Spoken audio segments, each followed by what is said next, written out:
Jay Itzes dan kita menuju ke La Liga di mana sempat ada tekanan yang dirasa oleh Xabi Alonso kalau tidak mampu mendapatkan result menghadapi Alaves. Bukan tidak mungkin, pekerjaannya tidak aman, tapi ditolong dengan penampilan lagi-lagi dari Kylian Mbappe. Dengan golnya praktis ada chance bagi Madrid meraih kemenangan dan itu terjadi. Kemudian juga dengan bagaimana aksi dari Rodrigo yang sudah begitu lama puasa gol akhirnya bisa lagi terlibat dalam urusan penciptakan gol bagi Real dan menang Real Madrid atas Alaves walaupun tidak dengan cara meyakinkan. Iya, ini kita pekan demi pekan membicarakan tekanan kepada Xabi Alonso. Tapi di game kemarin ini yang seperti gue katakan bahwa Madrid butuh fight, butuh perjuangan. Mereka tunjukkan kok saat menghadapi Bilbao dan mereka tunjukkan kemarin juga saat menghadapi Alaves, di mana tiap pemain buat gue mau fight, mau lari, dan pemain kayak Bellingham mungkin nggak begitu kelihatan outputnya dalam serangan. Ada satu chance dia nyamping, cuman bagaimana dia melindungi back kiri mudanya Valdepena kalau nggak salah namanya, dan dia benar-benar nge-cover para winger yang maju ke depan, fullback yang maju ke depan benar-benar di-cover sama Jude Bellingham. Dan juga kalau kita bahas Mbappe, Rodrigo, Vini itu pemain yang kalau emang udah kerja keras mau fight, ya emang bintang-bintang ini di tengah. Jadi buat gue PR dari Xabi Alonso masih banyak, masih panjang. Jelas Alaves adalah tim yang selayaknya memang dikalahkan oleh Madrid. Cuman cara mereka menang, cara mereka fight, itu yang buat gue lihat bahwa ini ke arah yang baik Madrid itu. Apakah konsistensi bisa menjadi teman bagi Madrid atau enggak gitu? Karena satu game bagus, lawan Bilbao bagus, tapi di game selanjutnya turun lagi, crack lagi lini belakangnya.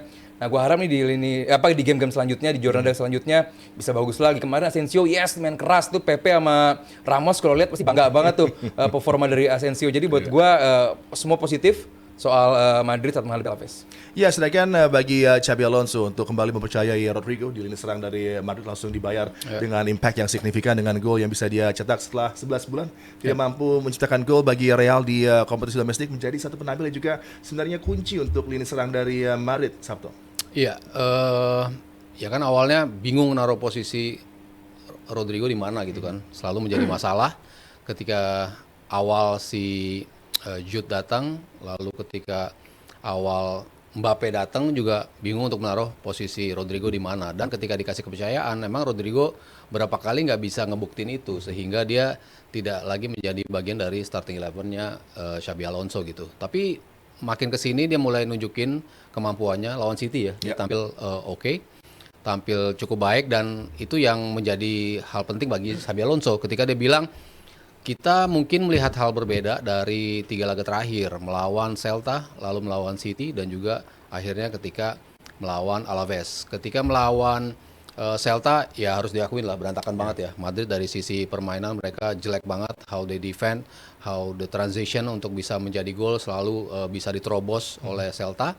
Dan lawan City mereka bisa mencetak gol tapi harus kebobolan 2 gol lewat sloppy penampilan yang bisa dibilang sloppy ya dari Rudiger di situ.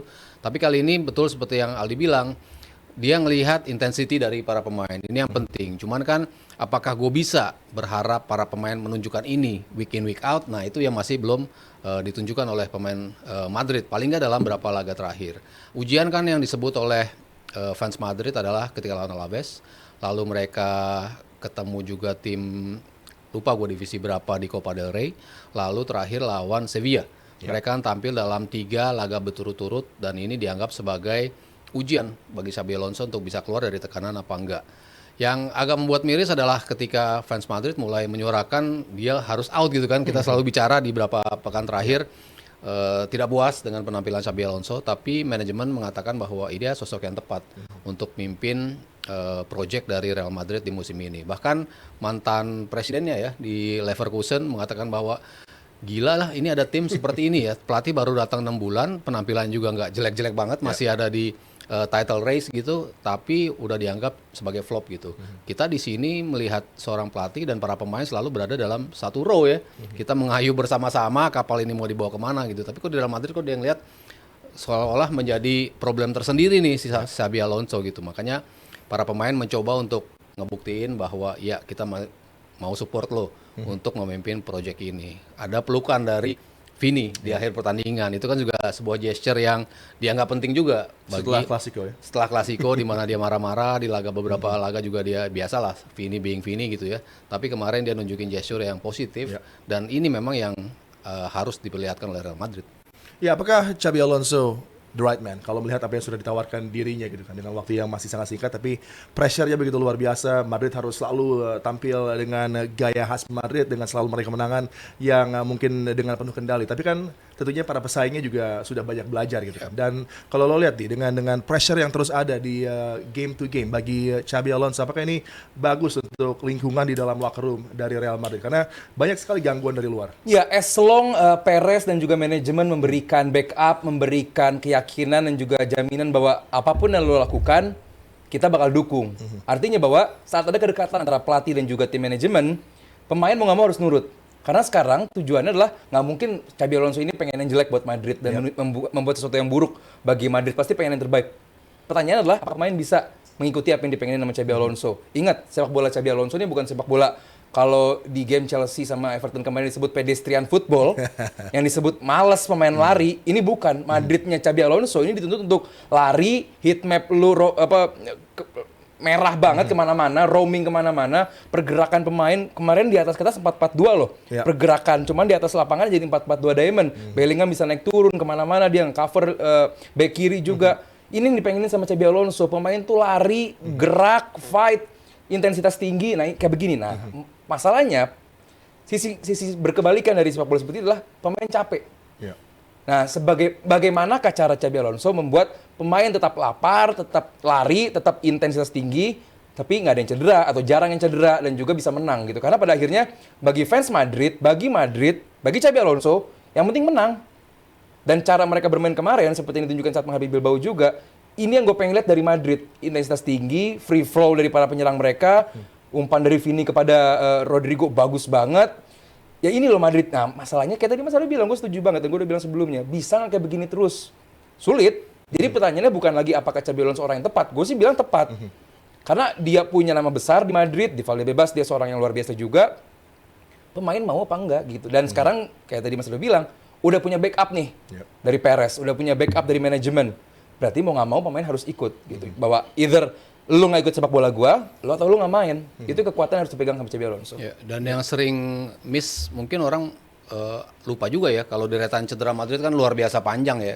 Kalau kita bicara banyak banget pemain mereka yang cedera, sehingga rotasi itu bukan hanya untuk bisa mengubah atau memberi kesegaran pada tim, tapi memang kadang-kadang terpaksa lo harus melakukan rotasi karena pemain-pemain lo mengalami cedera, dan di posisi penting juga. Eder Militao, Alaba, ya Carvajal sampai sekarang masih mengalami cedera, Huijsen juga mengalami cedera. Jadi banyak pemain yang udah diplot untuk memainkan skemanya dia, akhirnya harus berubah kan. Ketika musim terakhirnya Carleto kan juga seperti itu kan, dia banyak mengalami cedera dan itu akhirnya impact pada penampilan Madrid secara overall gitu.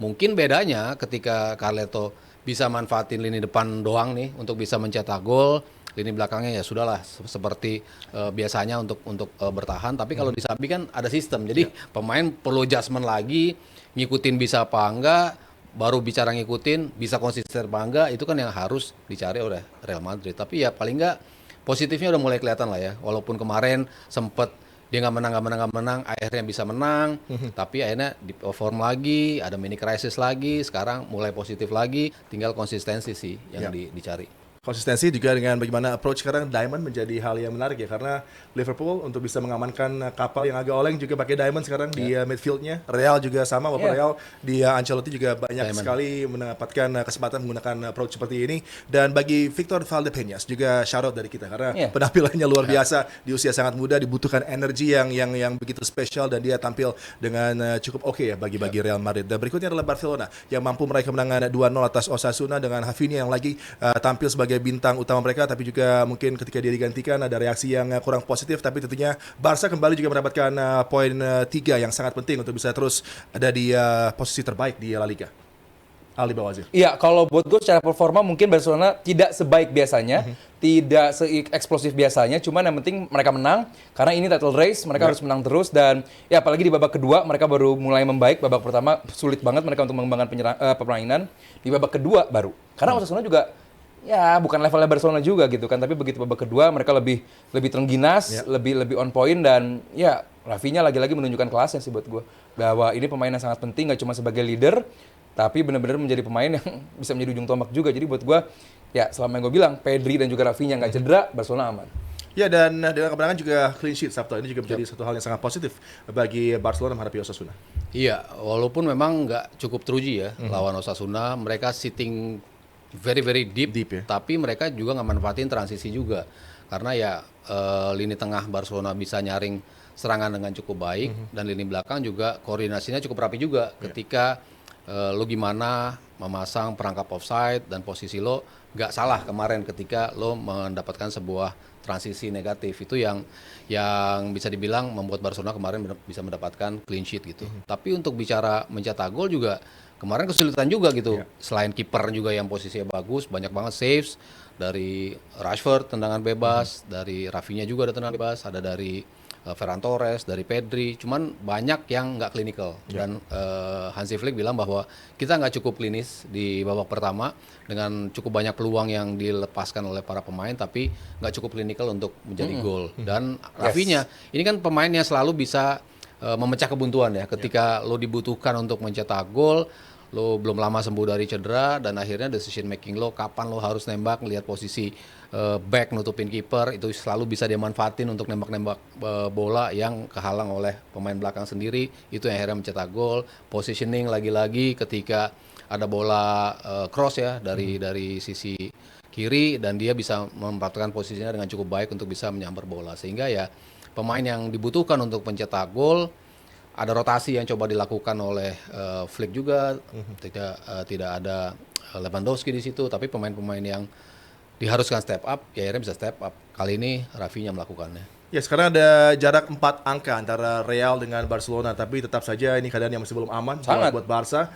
Sepertinya akan menjadi two horse race di La Liga dengan semakin menjauhnya para pengejar seperti Villarreal yang juga mulai kelihatan agak struggle atau bisa mendekat dengan Real dan Barcelona. Iya, orang bilang ya Madrid menang, ya lah lawannya Alaves gitu kan. Dan juga Barcelona menang, ya lawannya Osasuna kayak begitu. Cuman itu akan menjadi nomor sekian, yang penting mereka menang. Karena pada two horse races seperti ini, ya gue setuju. Lagi-lagi La Liga akan two horse races karena apa? Atletico, Villarreal awal musim sampai bulan November cukup impresif sih gue lihat sama Villarreal. Cuma pada akhirnya kempes juga. Ya gue harap Madrid bisa tetap nempel Barcelona juga tetap bisa nempel atau bisa ngejar terus ke atas. Jadi ya gua rasa ini akan menjadi sampai akhir musim sih kayak begini. Ya, menuju ke transfer window di musim dingin, apakah Real akan punya potensi Sabtu untuk bisa mencari 1-2 pemain untuk bisa memperbaiki keadaan di pertahanan misalnya dan juga di lapangan tengah bagi mereka? Yang selalu menjadi isu kalau pertahanan kan ya bongkar pasangnya masih bisa. Karena yang dilirik adalah Diego Dalot, pemainnya Aldi Bawazir. Diego Dalot. Waduh. Wah, lagi mahal-mahal itu. Versatile. Upgrade banget ya Diego Dalot. Kayak Nacho ya. Kayak Nacho Fernandes bisa main di posisi manapun walaupun nggak bagus-bagus amat di posisi. Upgrade beneran apa tanda kutip nih? Ya beneran lah. Beneran kan? Dari MU ke Madrid itu kan pasti sebuah upgrade ya kalau kita bicara apalagi MU sekarang gitu kan. Bagi Diego Dalotnya. Bagi Dalot. Oh, gitu. Apalagi sekarang yang Ruben Amorimnya lagi nyerang pemainnya sendiri. Nggak ngerti gue. Kalau gue ngeliat sih yang dibutuhin tuh jelas justru lini tengah. Karena kan mereka struggle sejak Kroos pensiun disusul dengan Modric pensiun. Itu kan yang ngebuktiin mereka tidak punya creativity, tidak punya pemain-pemain yang punya cukup kemampuan untuk bisa melepaskan bola-bola yang cukup accurate yang bisa dimanfaatin oleh pemain depan. Mencoba untuk mencari pemain tengah kan selalu menjadi masalah gitu buat Real Madrid yang cukup untuk berseragam Real Madrid. Mereka mencari pemain yang betul-betul layak untuk berseragam Real Madrid dan gue rasa sampai sekarang mereka belum bisa menemukan pemain lini tengah itu. Kalau bicara belakang udah coba terus di reparasi ya, Huijsen masuk, lalu Asensio juga udah lumayan dari sisi pertahanan, cuman kan memang lack of first team football gitu kan yang membuat mereka nggak cukup solid untuk bisa tampil paten sebagai sebuah unit gitu. Itu yang akan terus coba direparasi. Cuman kalau mencari pemain, gue sih tetap melihat Madrid butuh pemain tengah sih. Mereka punya petarung-petarung dalam Tchouaméni, dalam Camavinga, lalu ada Valverde di situ. Pemain-pemain seperti ini kan selalu bisa diandalkan untuk menjadi penyimbang di tengah gitu. Cuman kalau bicara forward pass, ya mereka nggak cukup amunisi gitu. Arda Güler kan masih angin-anginan lah kalau kita bicara, terlalu thin ya kalau untuk menjadi seorang gelandang, terutama petarung di lini tengah. Dia nggak punya cukup muscle untuk bisa berada di situ. Ceballos juga sebelumnya juga kayaknya kurang juga untuk bisa fill in the shoes untuk Kroos ataupun Modric gitu. Jadi kalau mencari pemain, gue sih ngelihat Madrid butuhnya pemain yang ada di gelandang. Ya kalau bisa gue nambahin dikit kalau bicara winter transfer juga tadi ada yang kurang-kurang. Gue Brahim Diaz sih. Kayaknya perlu dilego nih orang. Maksudnya kayak dia tidak menunjukkan level yang apa ya, yang Madrid banget gitu loh. Maksud gue ini Tapi setiap dimainkan ada semalam ada enggak, pengaruhnya semalam juga. Semalam enggak. Dapat 2 kali clear cut chances. Gampang banget ngelebar. Kayak si Dia kan Madrid butuh yang bisa. paling nggak sekelas Lucas Vazquez lah ya. Ya, oke, bener. Iya, kalau Brahim Diaz tiap dimainin lu nggak ada kontribusinya. nggak ada kontribusi gitu. Jadi buat gue kalau bisa dilego dan juga duitnya nanti buat bisa jadiin midfield, gue setuju midfield dan back sih mas. Asensio oke, Rudiger udah kemakan umur lah ya. Mungkin butuh pairingnya Huijsen di Iya karena kan cedera di Sanesi mungkin. cedera di Alaba sama cedera di Militao itu kan yang jadi masalah selalu buat Madrid ya. Oke, itulah Real Madrid yang coba terus untuk bisa menempel Barcelona di posisi 2 teratas La Liga, dan ini menjadi satu lagi aksi yang kita nantikan dari Madrid untuk bisa mengancam Barca agar tidak dikdaya di puncak klasemen. Dan berikutnya kita melangkah ke Premier League, dan di sini gue akan banyak bertanya dengan Aldi Bawazir karena penampilan menghadapi Wolves tentunya ini menjadi satu keadaan yang cukup menarik. Tapi sebelumnya, pernah nggak pagi-pagi mau berangkat kerja, starter mobil malah ngadat? Nah itu tandanya aki kamu udah lemah. Sekarang udah ada solusinya. Aki GeForce, produk asli Indonesia tapi kualitasnya kelas dunia. GeForce ini dirancang khusus buat iklim tropis Indonesia. Jadi tahan panas, tahan macet, dan kuat di kondisi jalanan kita. Sekali starter langsung nyala, ada pilihan maintenance free. Jadi kamu nggak perlu isi air aki lagi, tinggal pakai saja. Variannya juga sangat lengkap, dari motor harian sampai mobil SUV semua ada. Cek langsung di geforcesantini.com atau di Instagram dengan handle @geforce_id. Jadi kalau kamu pengen aki yang awet, kuat, dan siap nyala kapanpun, pilih GeForce, aki jagoan dari Indonesia.